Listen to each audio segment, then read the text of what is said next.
मीरपुर नाम के शहर में तेजस अपनी पत्नी नीरू के साथ रहता था। पति पत्नी दोनों ही नौकरी करते थे। एक दिन तेजस गांव अपनी माँ के पास फोन करता है। हेलो, प्रणाम माँ। जीते रहो माँ, तुम दादी बनने वाली हो हैं? अरे वाह, ठीक है बेटा, मैं कल ही आती हूँ।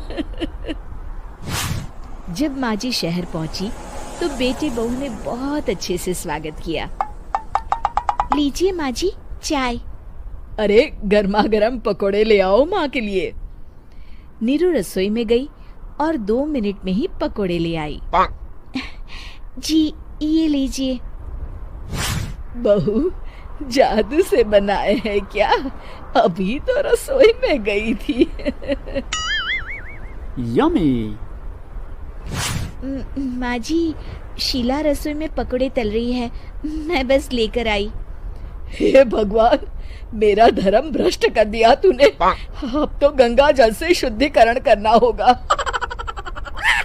दूसरे दिन, माँ जी मैंने नाश्ता बना दिया है, ऑफिस जा रही हूँ। पर अभी तो घर का सारा काम पड़ा है। शीला आती ही होगी, झाड़ू पोछा बर्तन कपड़े वो सब कर लेगी। हमारे जमाने में घर का सारा काम हम ही करते थे। जी माँ जी, आप बहुत होशियार हैं, मैं घर ऑफिस दोनों नहीं संभाल पाती। तो जरूरत क्या है घर से बाहर जाकर चाकरी करने की? वैसे भी घर का काम खुद करने से घर में बरकत आती है, समझी? पर माँ जी। पर वर कुछ नहीं, इस महीने की पगार मिले फिर ऑफिस बंद। हाँ। रात को नीरू तेजस से कहती है, सुनिए जी, माँ जी बोल रही थी कि मैं नौकरी छोड़ दूं। वैसे ठीक ही तो है, अभी तुम्हें आराम की जरूरत है। फिर भी आराम कहाँ, शीला को छुड़ाने के लिए बोल रही थी।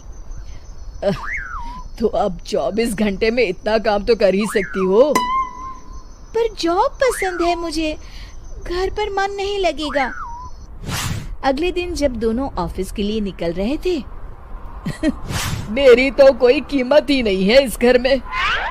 माँ जी, आजकल महंगाई बहुत है, रहन सहन भी बदल गया है, दोनों नौकरी करते हैं तभी ठीक रहता है। अच्छा, तू कहना क्या चाहती है? मेरा बेटा तुझे बिठा के खिला नहीं सकता? तू ही इस घर का खर्च चला रही है, हैं? नहीं माँ जी, मेरा वो मतलब नहीं था। मतलब खूब समझती हूँ, ये बाल धूप में सफेद नहीं किए मैंने। हाँ। अब तो ये रोज का काम हो गया था। तेजस भी रोज की झिकझिक से परेशान हो गया था। एक दिन उसने कहा, नीरू, वैसे भी तुम्हें मैटरनिटी लीव मिलने वाली है, तो अभी से ही छुट्टी ले लो। पर क्या, मेरी सैलरी अच्छी खासी है। आखिर नीरू ने रिजाइन कर दिया। जब बच्चा हुआ तो घर में सब बहुत खुश हुए। कुछ दिनों बाद तेजस फाइल देख रहा था। क्या हुआ तेजस, कुछ परेशान लग रहे हो? हाँ, वो हमारी जितनी सेविंग्स थी वो तो हॉस्पिटल में और छठी के फंक्शन में खत्म हो गई है नीरू। और अभी वैसे मंदी चल रही है तो मैं बोल रही थी कल मुन्ना को हेपेटाइटिस का टीका लगवाना है। नीरू, क्या पोस्टपोन नहीं कर सकते? नहीं जी, बिल्कुल नहीं। अब तेजस को समझ में आ रहा था कि उससे गलती हुई है। पैसों की कमी का असर घर के माहौल पर भी पड़ रहा था। अगले दिन, बेटा मेरा चश्मा और ये दवाइयाँ ले आना, पर्चा देते हुए माँ जी ने कहा। जी। तेजस, मुन्ना के लिए दूध का डिब्बा और डायपर भी ले आना, और ये किराने के सामान की लिस्ट है, इसे भी लाना है। तेजस गुस्से में लिस्ट मरोड़कर फेंकता है और चिल्लाता है, पैसे क्या पेड़ पर उगते हैं? ये ले आना, वो ले आना।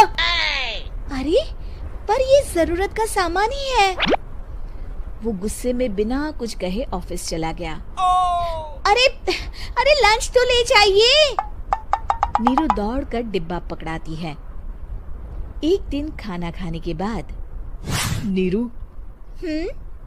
अब तो मुन्ना कुछ बड़ा हो गया, तो अब तुम वापस ज्वाइन कर लो ना जॉब। पर इस रिसेशन में जॉब मिलना बहुत मुश्किल है। ट्राई तो करो। फिर मुन्ना? माँ जी है ना, और एक फुल टाइम मेड भी लगा लेंगे। पर माँ जी, उन्हें तो पसंद नहीं। तभी माँ जी वहाँ आ जाती है और प्यार से नीरू के सर पर हाथ फेरते हुए बोलती है, अब मेरी समझ में आ गया बहू, पहले के और अब के समय में अंतर है।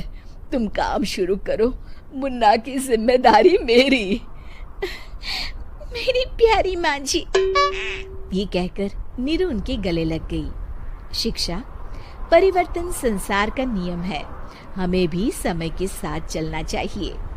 उम्मीद है कि आपको हमारी ये कहानी पसंद आई होगी।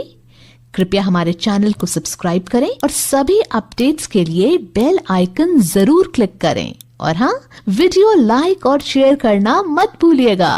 Bye bye.